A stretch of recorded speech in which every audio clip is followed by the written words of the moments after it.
The silver spacecraft moved through space like a quiet shadow. Inside the ship called Harmony's Edge, Captain Velnoth looked at the blue and green planet on his screen. Earth looked peaceful from up here. The white clouds moved slowly over the brown and green land. Velnoth had seen many worlds in his long life, but this one seemed different somehow. "Captain, we are ready to begin first contact," said Zektar, the ship's science officer. Zektar had 6 arms and purple skin that changed color when he got excited. Right now, his skin was a calm blue color. "Our scans show the dominant species lives all over the planet. They seem to be in an early stage of space travel." Velnoth nodded his large head. His species looked like tall gray beings with big black eyes. They had been exploring space for thousands of years. Making contact with new species was something they did often. Most of the time it went well. The new species would be happy to join the big family of worlds that made up the Galactic Council. "What do we know about these humans?" Velnoth asked. Dr. Cathara stepped forward. She was the ship's expert on how different species think and act. Her skin was green and she had 4 eyes that could see many different colors. "They are mammals like many species we have met. They live in groups and build cities. They make tools and art. They seem peaceful based on what we have seen. They send many signals into space," added Zektar. "Music, pictures, and stories. We have learned their main languages. Most of them seem to show joy, love, and hope." Velnoth felt good about this mission. These humans sounded like they would fit in well with the other peaceful species in the galaxy. "Very good. Take us down to the surface. Pick a place away from their big cities. We do not want to scare them." Far below on Earth, Jake Murphy wiped sweat from his face. He had been working since early morning, building a new road through the mountains. The sun was hot and the work was hard. Jake was a big man with strong arms and a friendly smile. His brown hair was covered by a hard hat and his clothes were dirty from the dust and rocks. "Time for lunch," called out Pete, the crew boss. Pete was an older man who had been building roads for 30 years. "Take an hour, boys." Jake walked over to his truck and pulled out his lunchbox. His wife Linda had packed him sandwiches, fruit, and chips. She always made sure he had good food for the long workdays. Jake also grabbed a small cooler from the back of his truck. Inside were several cold beers covered in ice. He found a big rock to sit on and opened his lunch. The mountain air was clean and cool. Below him he could see the valley where his town sat. It was a small place where everyone knew everyone else. Jake liked living there. It was quiet and peaceful. Jake opened his first beer and took a long drink. The cold liquid felt good in his throat. He had been looking forward to this all morning. After working hard in the hot sun, nothing tasted better than a cold beer. He leaned back against the rock and looked up at the clear blue sky. That was when he saw something strange. A bright light was moving across the sky, coming down toward the mountain. At first Jake thought it might be an airplane, but it moved too smoothly. It did not make any sound either. The light got bigger and bigger as it came closer. The object landed in a flat area about 100 feet away from where Jake sat. It was silver and shaped like a smooth egg. There were no windows or doors that Jake could see. The metal looked perfect, like a mirror. Jake had never seen anything like it. "What the heck?" Jake said to himself. He took another drink of his beer and watched the strange object. He figured it might be some kind of new military plane. The government was always testing new things in these remote areas. A door appeared in the side of the silver object, though Jake had not seen any lines or cracks before. 3 figures came out of the opening. They were wearing white suits that covered their whole bodies. The suits had clear helmets so Jake could see their faces, though they did not look like human faces. The 3 beings walked toward Jake slowly. They moved carefully like they were nervous about something. One of them was taller than the others and seemed to be the leader. As they got closer, Jake could see they definitely were not human. "Greetings, inhabitant of Earth," said the tall one. The voice came from a small box on its chest. The words sounded strange, but Jake could understand them. "We come in peace from the Galactic Council. We wish to make friendship with your species." Jake almost choked on his beer. He looked around to see if Pete and the other workers were watching. This had to be some kind of joke. Maybe someone was making a movie and forgot to tell him about it. He played along. "Well, hello there," Jake said with a smile. He raised his beer in a friendly way. "Nice weather we are having. You folks from around here?" The 3 aliens looked at each other. The leader stepped forward again. "We are from the planet Thysol, many light years from here. We have been studying your world and wish to begin peaceful contact between our peoples. Jake nodded and took another drink. That sounds real nice. I am Jake Murphy. I build roads for a living. You want a beer? I got plenty in the cooler. The alien stepped back quickly when Jake mentioned the beer. Their scanner devices started making soft beeping sounds. The leader looked at a small screen on his arm. You consume ethanol? The leader asked. His voice sounded different now, more worried. Sure do, Jake said happily. Best part of lunch break. This is good stuff too. My buddy Rick makes it himself. Lot better than the store-bought kind. The aliens were now making urgent sounds to each other in their own language. Their scanner devices were beeping faster. Jake could not understand what they were saying, but they seemed upset about something. Is everything okay? Jake asked. You guys look worried about something. The leader looked at Jake with what might have been fear in his strange eyes. You drink poison? For pleasure? Jake laughed. Poison? This is just beer, buddy. Barley, hops, water, and yeast. Been drinking it since I was 18. Never hurt nobody. But the aliens were not laughing. They were backing away from Jake slowly, their scanner devices going crazy with beeping sounds. Jake stood up to follow them, still holding his beer. Hey, where are you going? I thought we were going to be friends. Captain Velnoth was drinking his morning tea when the emergency signal came through. The bridge of Harmony's Edge filled with flashing red lights and loud warning sounds. Velnoth spilled his tea on his uniform as he rushed to the communication station. Captain, we have an urgent message from the landing party, said Officer Nixel, her voice shaking with fear. They report contact with a hostile life form. Hostile? Velnoth could not believe it. All their studies showed that humans were peaceful creatures. Put them through immediately. Zektar appeared on the main screen. His purple skin had turned bright red, which meant he was terrified. Behind him, the other two team members were running toward their shuttle as fast as they could. Captain, we must leave this planet now. Zektar shouted over the wind. We have encountered one of the Death Worlders from the old stories. It consumes Class A toxic substances for pleasure. It shows no fear and appears to be stalking us. Slow down, Zektar. Tell me exactly what happened. We made contact with a human male as planned. Everything seemed normal at first. Then it began consuming ethanol from a metal container. Pure ethanol, Captain. The scanners confirmed it. When we tried to retreat, the creature followed us while continuing to drink the poison. Dr. Cathara appeared on screen next to the captain. Her 4 eyes were wide with shock. Captain, I have never seen readings like this. The creature's biology is unlike anything in our databases. It processes deadly toxins like they are food. Its confidence levels actually increased while under the influence of the poison. Are you certain about these readings? Velnoth asked. Completely certain. The human consumed enough ethanol to kill 3 Thisialians. Not only did it survive, but it became more social and attempted to offer us the same poison. When we refused, it seemed confused but not aggressive.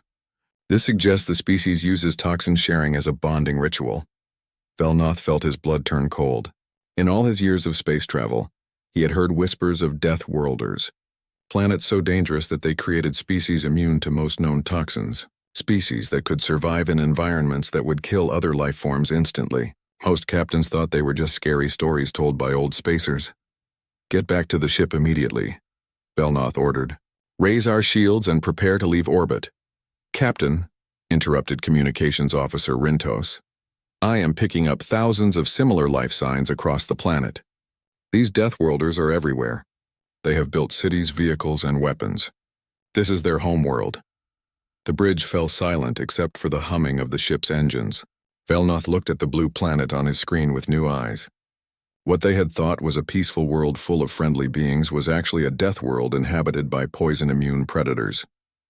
Open a channel to the Galactic Council. Priority 1, emergency transmission. Down on Earth, Jake Murphy watched the silver ship disappear into the sky.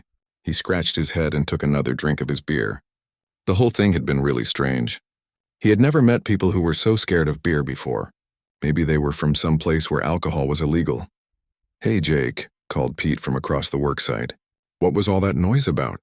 Sounded like a helicopter or something. Just some weird folks in costumes, Jake replied. Probably making one of those science fiction movies. They seemed real nervous about my beer for some reason. Pete laughed. Maybe they were playing aliens who never seen alcohol before. Hollywood people do weird stuff for their movies. Jake nodded and finished his lunch. That explanation made sense. He had heard about movie people using remote locations for filming. They probably had permission from the Forest Service and everything. He made a mental note to tell Linda about it when he got home. She would get a kick out of the story. What Jake did not know was that high above Earth, dozens of alien spy drones were now watching every human city. The Galactic Council had received Velnoth's emergency report and immediately sent scout ships from 12 different worlds to study this new threat. Ambassador Thisall stood before the emergency session of the Galactic Council. Representatives from 50 different worlds filled the great chamber on Nexus Prime. The room buzzed with worried voices speaking in dozens of languages. Fellow beings, Thisall began, we face a crisis unlike any in our recorded history. We have discovered a species that not only survives on poison, but appears to have weaponized toxin resistance. The chamber erupted in shocked gasps and frightened whispers.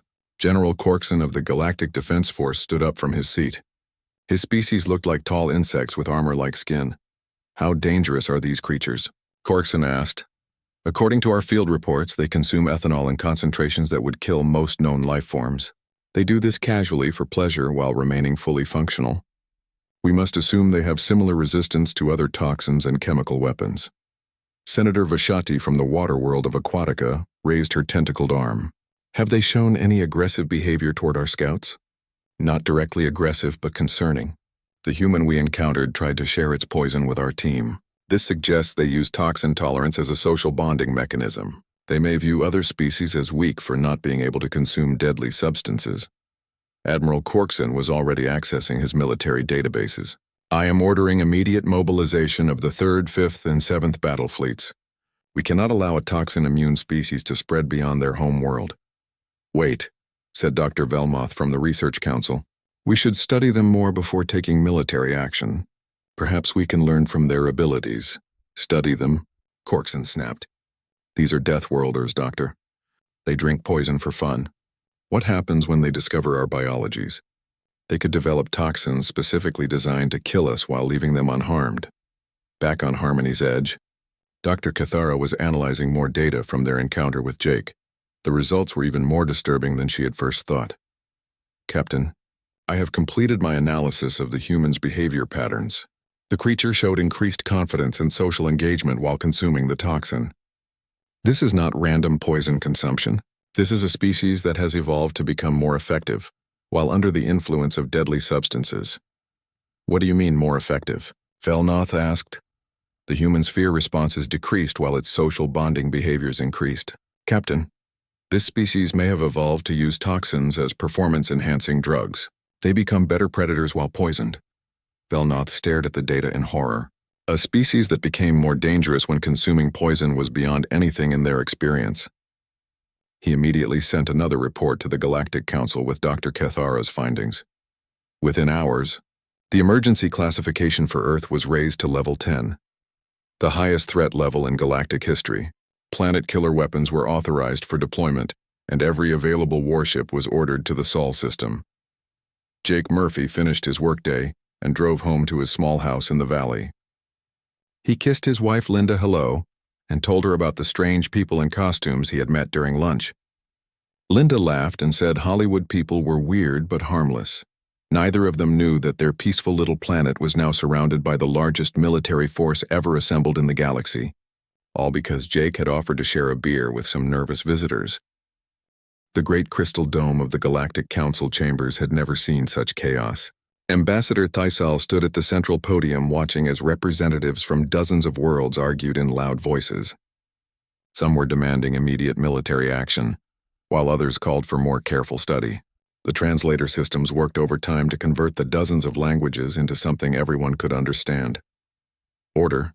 Order, Thisall called out, his voice amplified by the chamber's sound system. We must remain calm and think clearly about this threat. Senator Crixenol from the desert world of Aridus stood up on his 6 legs. His insect-like face was bright red with anger. Calm?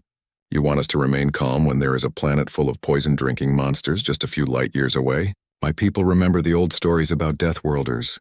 They nearly destroyed half the galaxy before they vanished. Those are just stories, protested Dr. Zephyra from the Scientific Council. Ancient myths with no proof. No proof? General Corkson activated a holographic display above the chamber. Look at this data. The human consumed enough ethanol to kill 20 members of my species. Not only did it survive, but it became more social and tried to share the poison with our scouts. This is not normal behavior. The hologram showed video footage of Jake Murphy sitting on his rock, drinking his beer and smiling. To the alien representatives, the images looked terrifying. They saw a large predator casually consuming deadly toxin while showing no signs of distress. "Look at the size of the creature," pointed out Admiral Vextar of the Waterworld Navy. "It is massive compared to most of our people. And see how it moves? Those are the movements of a confident predator."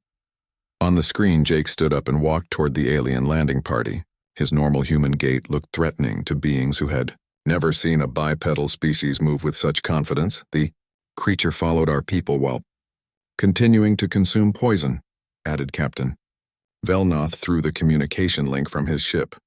When they tried to retreat, it pursued them. "This is classic hunting behavior." Dr. Cathara's voice came through the speakers. "Council members, I have analyzed the creature's biology more carefully. Its liver is specifically designed to process toxins. This is not an accident of evolution. This species deliberately developed the ability to consume poison." The chamber erupted in panicked voices again. Representatives began talking about evacuation plans for their homeworlds.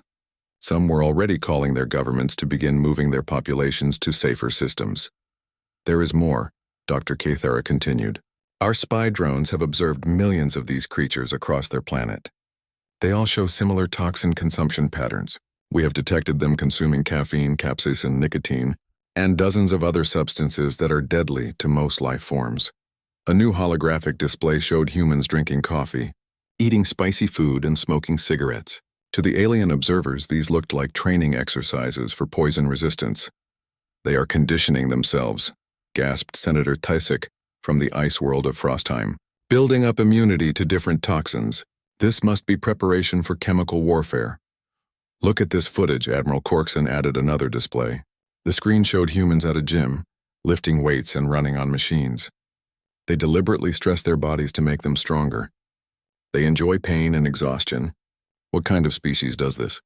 The exercise videos looked like military training to the aliens. They saw humans pushing their bodies to extreme limits and then doing it again the next day. This seemed like preparation for war. "We have intercepted their communications," reported Intelligence Chief Nixara. "They refer to consuming toxins as recreational activities. They have social gatherings specifically for group poison consumption. They call them parties." The idea of group poison consumption terrified the council members. They imagined armies of humans building up toxin resistance together, preparing for galactic conquest. "They have developed hundreds of different toxins for consumption," Nixara continued. "Beer, wine, whiskey, vodka, rum, each with different chemical properties. This shows sophisticated understanding of toxicology. What the aliens did not understand was that these were just different types of alcoholic drinks. To them, it looked like humans had developed an entire arsenal of chemical weapons for personal use. Meanwhile, on Earth, Jake Murphy was completely unaware of the panic he had caused. He drove home from work listening to country music on the radio. The mountain road wound down through pine trees toward his small town.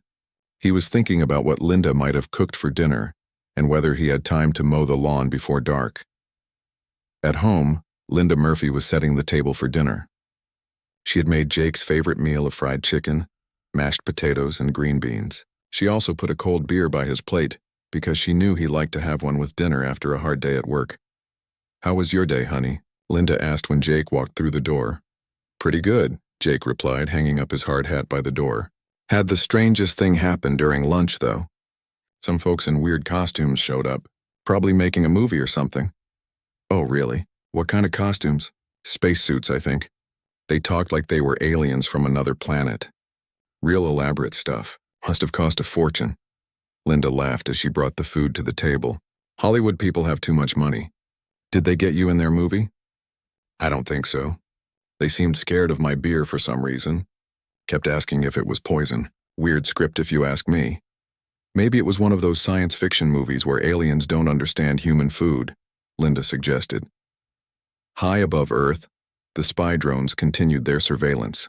They recorded Jake and Linda eating dinner and sharing a bottle of wine. To the alien observers, this looked like two predators consuming multiple toxins while planning their next hunt.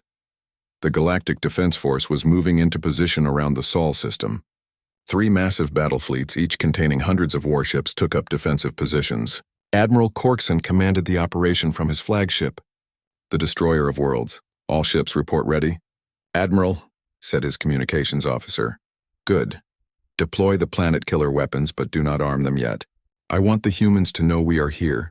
Maybe they will surrender without a fight. The Admiral looked at Earth through his ship's main viewer. The blue and white planet looked peaceful, but he knew better. Somewhere down there, billions of poison-immune predators were waiting to spread across the galaxy. Sir, we are detecting more human activity, reported the scanner operator. Large groups gathering in cities around the planet. They appear to be consuming toxins in mass quantities. The scanner had detected people leaving work and going to bars and restaurants for happy hour. To the aliens, this looked like military units gathering for chemical warfare training. They know we are here, Admiral Corkson concluded. They are preparing for battle. Dr. Patricia Collins was working late at the SETI research station when her computer started going crazy. The screens filled with signals coming from Earth's orbital space. Strange patterns of radio waves, energy signatures she had never seen before, and what looked like organized communication between multiple sources. Patricia had been searching for signs of alien life for 15 years. She had always hoped this day would come, but now that it was happening, she felt scared instead of excited. The signals were too organized, too military in nature. This was not a peaceful first contact situation. Computer, analyze signal patterns and estimate number of sources, she commanded. The computer worked for several minutes before responding. Analysis complete.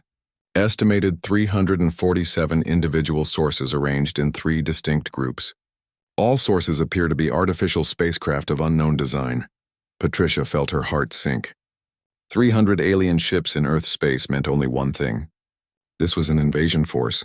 She grabbed her phone and called the emergency number for the Pentagon that all SETI researchers had been given.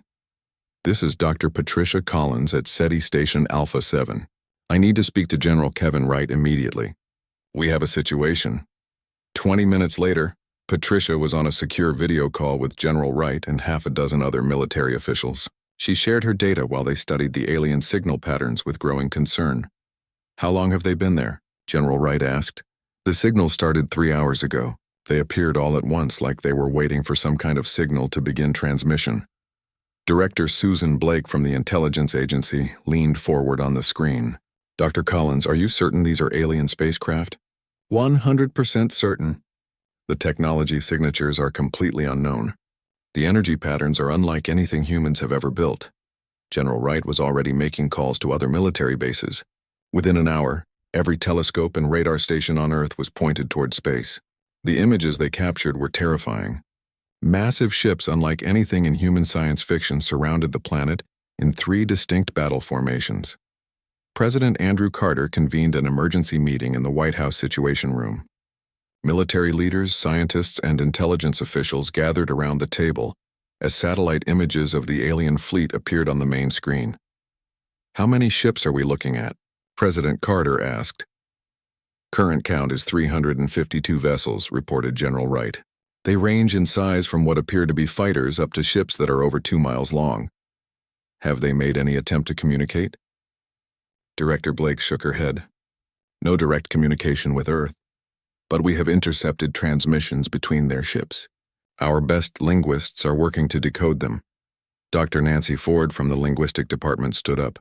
She was a small woman with gray hair who had spent her career studying dead languages. Mr. President, we have made some progress with their communications. The translation is rough, but we have identified several concerning phrases, such as Death Worlders, toxin immunity, chemical warfare preparation, and planet killer weapons. They appear to believe Earth is some kind of military threat. The room fell silent. President Carter looked around the table at the worried faces. Any idea why they think we are a threat? We are still working on that, sir, Dr. Ford replied. There are references to something called Project Human Containment and mentions of poison-consuming predators. Colonel Ryan Martinez from the Air Force Intelligence Unit raised his hand. Sir, we may have found the source of their concern. 3 weeks ago, we detected unusual activity in the mountains of Colorado. A construction crew reported seeing a strange aircraft. We dismissed it as a weather balloon or experimental plane. What does that have to do with this? The foreman of that crew was a man named Jake Murphy. According to his statement, he encountered 3 individuals in strange suits who seemed frightened when he offered them a beer. Dr. Ford looked up from her translation notes. Sir, that matches what we are seeing in their communications. Multiple references to ethanol consumption and poison-sharing rituals. President Carter stared at the ceiling for a moment. Are you telling me that an alien invasion fleet is surrounding Earth because a construction worker offered them beer? That appears to be the case, sir, Colonel Martinez confirmed. The president rubbed his temples. This was the most ridiculous crisis he had ever faced, but the alien ships were very real and very dangerous. What are our options? General Wright looked grim. Military options are limited, sir. We have no weapons that could threaten ships of that size. Our best missiles would probably bounce off their hulls. What about diplomatic options? Dr. Ford stood up again. We could try to make contact and explain the misunderstanding. If we can convince them that alcohol consumption is normal for humans and not a weapon system, they might leave peacefully. And if they don't believe us? Nobody answered that question. Director Blake cleared her throat. Sir, I have an unconventional suggestion. What if we include Jake Murphy in any diplomatic mission? Since he was involved in the original incident, he might be able to help explain what really happened. A construction worker as Earth's ambassador? Sometimes the best diplomats are ordinary people who can speak honestly about their culture. President Carter made his decision. Dr. Ford, I want you to lead a diplomatic team. Include Jake Murphy and anyone else who might help explain human culture to these aliens. General Wright, prepare our fastest ship for a diplomatic mission. Sir, what if they shoot first and ask questions later? Then we hope they are better than we are at missing. 2 days later, Jake Murphy found himself in the strangest situation of his life. Government agents had knocked on his door and explained that his lunch break encounter with weird movie people was actually first contact with an alien species. Now those aliens had brought a war fleet to Earth because they thought beer was a chemical weapon. Linda had packed his suitcase and kissed him goodbye like he was going on a normal business trip. Just be yourself, honey, she had said. And maybe don't mention how much beer you drink at football games. Now Jake sat in the passenger area of a military spacecraft heading toward the alien fleet. Dr. Ford sat across from him, along with Dr. Ryan Cole, a biochemist who specialized in human metabolism. Admiral Lisa Chen commanded the ship and she looked as nervous as Jake felt. So let me get this straight, Jake said for the 10th time. These aliens think humans are dangerous because we drink beer? That is correct, Dr. Ford replied. Their species apparently cannot process alcohol. To them, ethanol is a deadly poison. When they saw you drinking it casually, they assumed humans must be immune to all toxins. And now they want to blow up Earth? They want to prevent what they see as a species of chemical warfare specialists from spreading across the galaxy. Jake shook his head. This is nuts. I just wanted to have lunch and go back to work. Through the ship's windows, the alien fleet grew larger and larger. Jake could see dozens of massive ships that looked like nothing he had ever imagined. Weapons that could destroy planets pointed toward Earth. Don't worry, Jake, Dr. Cole said. We just need to explain that alcohol affects humans differently than it affects their species. A simple biology lesson should clear this up. Jake looked out at the alien warships and took a deep breath. He really hoped the doctor was right. The human diplomatic ship UES Peaceful Dawn approached the massive alien fleet slowly. Admiral Lisa Chen kept her hands steady on the controls even though her heart was beating fast. Behind her, Jake Murphy sat in the observation deck with a beer in his hand, still amazed that he had somehow become Earth's most important diplomat. Incoming transmission from the alien fleet, reported Communications Officer Tim Brooks. They are scanning us, Admiral. Let them scan, Admiral Chen replied. We have nothing to hide. On the bridge of the Galactic flagship destroyer of worlds, Admiral Corkson watched the small human vessel approach. His scanner operators were working frantically to analyze the ship's contents. Sir, we are detecting the ethanol signature again, reported Scanner Chief Vexnil. The Death Worlder from the original encounter is aboard the human ship. It is consuming poison right now. Admiral Corkson felt his insect-like skin crawl with fear. The humans were so confident in their toxin immunity that they brought their poison warrior to the negotiation. This showed incredible arrogance or incredible strength. Sir, the humans are transmitting on all frequencies, Communications Officer Zirak announced. They claim to come in peace, and of course they do. All predators claim to be peaceful until they attack. Open a channel, but keep our weapons ready. On the human ship, Dr. Nancy Ford activated the translation system she had built from the alien communication patterns they had intercepted.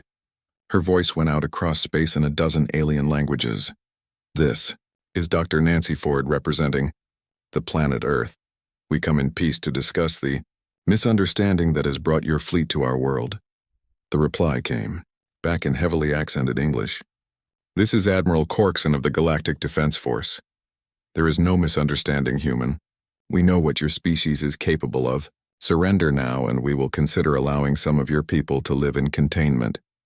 Dr. Ford looked at Jake, who shrugged and took another sip of his beer. Admiral Corkson, I believe there has been a serious error in communication.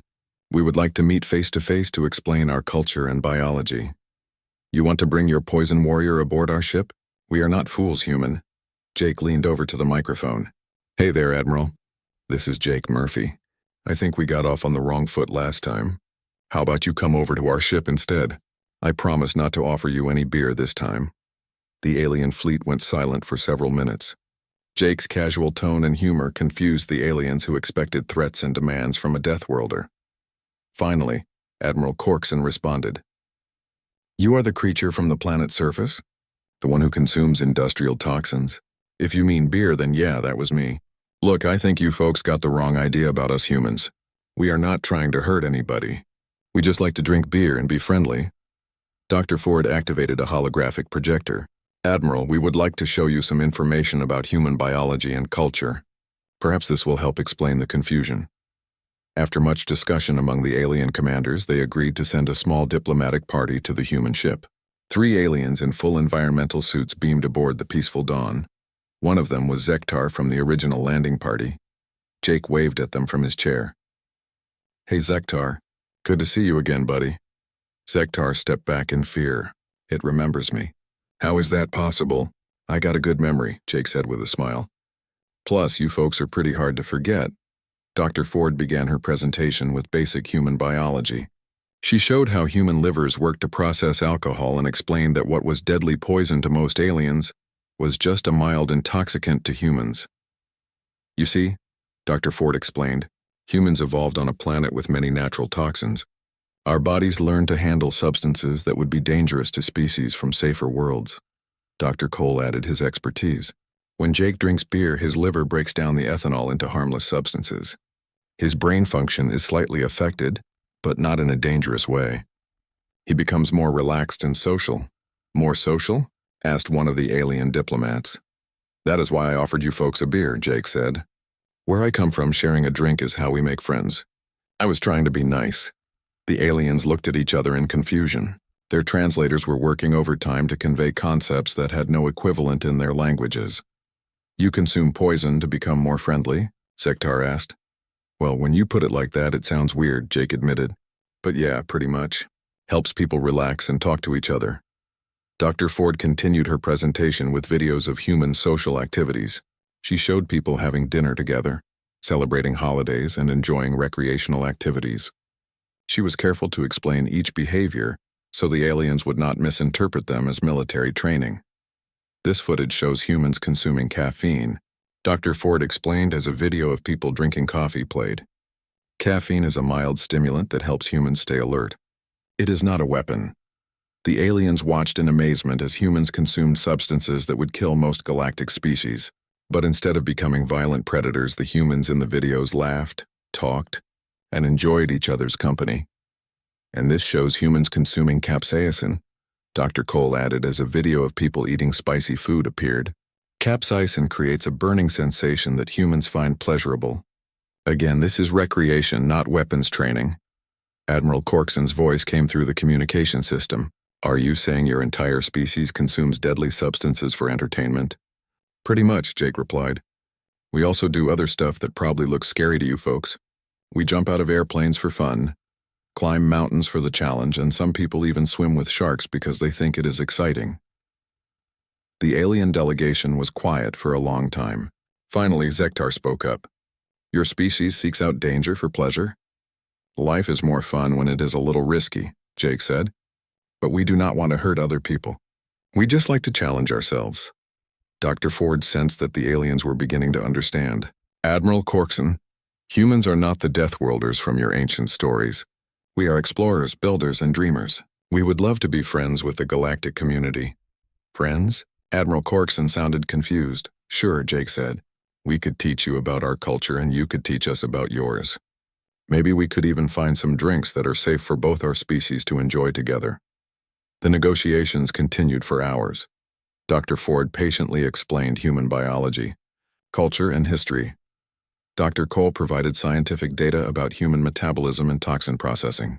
Jake told stories about his life, his work, and his family that helped the aliens understand what normal human existence was really like. Slowly, the alien fleet stood down from battle readiness.